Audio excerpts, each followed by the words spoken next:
Un'esperienza unica per i ragazzi e le ragazze del campo scuola alpino che sono stati impegnati, dopo l'esperienza itinerante durata una settimana sulle nostre montagne, percorrendo quasi 160 chilometri con gli scarponi ai piedi e mettendo alla prova la loro resistenza, in arrampicate alla palestra di roccia di Valle Santa Felicita e lezioni delle guide cinofile. Le due compagnie si sono alternate sperimentando le varie attività in quest'ultima giornata di campo e di sicuro tanto l'entusiasmo. I 52 allievi che hanno affrontato queste 2 settimane ci hanno ripagato con il loro impegno, con le loro debolezze, con i loro piccoli malanni, però con tanta volontà, tanta determinazione e bisogna anche dirlo con anche serietà. Sono stati bravi ragazzi, una bella avventura, veramente bella.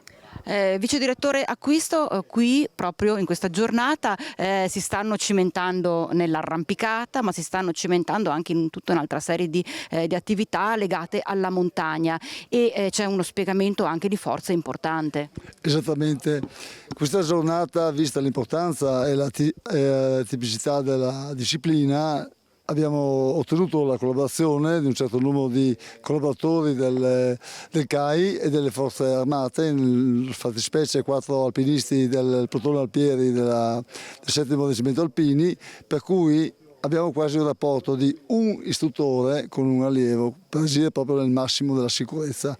I risultati si vedono, non c'è stato uno che abbia detto ho paura, non voglio, non mi sento. Tutti incoraggiati dai compagni, dagli istruttori, della sicurezza, hanno voluto fare le prove, per cui stanno portando a termine con successo queste vie e nel giro di poche ore da zero sono diventati degli alpinisti. Una cosa è stata sottolineata in diverse occasioni: loro hanno imparato a essere un gruppo, hanno imparato a vivere come un gruppo, a provare anche le esperienze come un gruppo, individualismi zero. Ma del resto lo dice il motto del campo scuola: mettere il noi davanti all'io, prima del proprio egoismo, fare squadra e imparare a fare squadra, che poi alla fine non è una cosa proprio così scontata e semplice. Ognuno deve saper rinunciare a qualcosa di sé, del proprio carattere e smussare gli angoli e mettersi a disposizione anche degli altri.